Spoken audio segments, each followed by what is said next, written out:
Hello all. స్టోరీలోకి వెళ్తే పలమూరు అనే ఒక గ్రామంలో ఒక చిన్న కుటుంబం నివసిస్తూ ఉండేది. ఆ కుటుంబంలో శిరీష అనే ఒక చిన్నారి ఉండేది.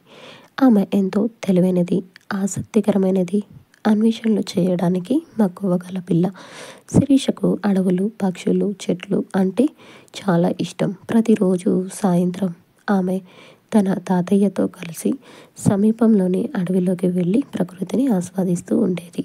ఒకరోజు శిరీష తన తాతయ్యతో అడవిలోకి వెళ్ళి ఎల్లప్పుడూ చూసే చెట్లలో ఒక విభిన్నమైన అద్భుతమైన చెట్టును గమనించింది. ఆ చెట్టు చాలా పాతది, కానీ దాని ఆకులు పచ్చగా ప్రకాశవంతంగా కనిపించాయి. శిరీష ఆ చెట్టు వద్దకు వెళ్ళి తాతయ్యను అడుగుతుంది. తాతయ్య, ఈ చెట్టు ఎందుకింత వింతగా ఉంది? ఇది వేరే చెట్లలా లేదు అని అడుగుతుంది. అప్పుడు తాతయ్య నవ్వుతూ ఇలా చెప్తాడు. శిరీష, ఇది ఒక జ్ఞాన వృక్షము. ఈ చెట్టు ఎన్నో రహస్యాలను దాచుకుని ఉంది.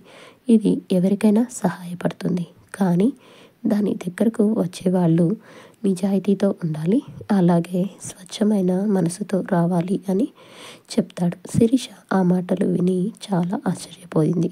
జ్ఞానవృక్షం అంటే ఏమిటి తాతయ్య అని అడిగింది. ఇది ఒక ప్రత్యేకమైన చెట్టు శిరీష. ఈ చెట్టు మనం కోరుకున్నది మనకిచ్చే శక్తి ఉంది, కానీ దానిని అర్థం చేసుకోవడానికి మనలో నిజమైన జ్ఞానం ఉండాలి అని తాతయ్య వివరించాడు. అది విని శిరీష ఆ చెట్టు వద్దకు రోజు వెళ్ళి దానితో మాట్లాడడం మొదలుపెట్టింది. ఆమె ఆ చెట్టు వద్ద కూర్చొని తన పుస్తకాలను చదువుతూ ఉండేది, తన కలలను చెప్పుకునేది. కొద్ది కాలంలోనే చెట్టు కూడా ఆమెతో ఒక స్నేహబంధాన్ని ఏర్పరచుకుంది. చెట్టు ఆత్మీయంగా ఉంటూ శిరీషకు జ్ఞానాన్ని ఇస్తూ జీవితం గురించి కొత్త కొత్త విషయాలను చెబుతూ ఉండేది.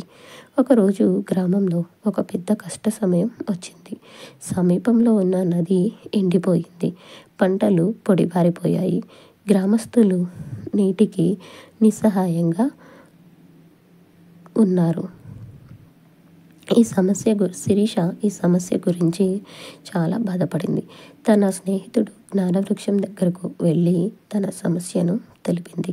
జ్ఞానవృక్షం శిరీషను చూసి మృదువుగా నవ్వి, నిజమైన సాయం ఎల్లప్పుడూ మనసులో ఉంటుంది. మనసులో ఉన్న నిజమైన ప్రేమ, దానితో చేసే పని ఎంతో బలాన్ని కలిగి ఉంటాయి అని చెప్తుంది. శిరీష ఆ మాటలను అర్థం చేసుకొని తన గ్రామస్తులందరినీ కలిసి ఒక గొప్ప ప్రయత్నాన్ని ప్రారంభించింది. ఆమె నదీ మార్గం వద్ద చెట్లు నాటాలని ప్రతిపాదించింది. వాటి ద్వారా నీరు తిరిగి ప్రవహించాలని నిశ్చయించింది. గ్రామస్తులందరూ కలిసి శిరీష సూచించిన విధంగా పనిచేయడం మొదలు పెడతారు. కొన్ని రోజుల తర్వాత నది పునరుద్ధరించబడింది. నీరు మళ్ళీ వచ్చి ఆ గ్రామం పూర్వ వైభవాన్ని పొందుతుంది. ఈ ఘనతకు గ్రామస్తులు శిరీషను గౌరవించారు. జ్ఞానవృక్షం ఆమెకు ఇచ్చిన జ్ఞానము, ప్రేమ, సహాయం, వీటన్నిటి ద్వారా గ్రామం ఆనందంగా మారిపోతుంది. ఆ తర్వాతి రోజుల్లో శిరీష జ్ఞానవృక్షం వద్దకు వెళ్ళి తన విజయాన్ని చెప్తుంది. చెట్టు ఆమెను దీవించి, ప్రతి మంచి పని మనం చేస్తే అది ప్రపంచంలో ఒక కొత్త ప్రకాశాన్ని సృష్టిస్తుంది అని చెప్తుంది.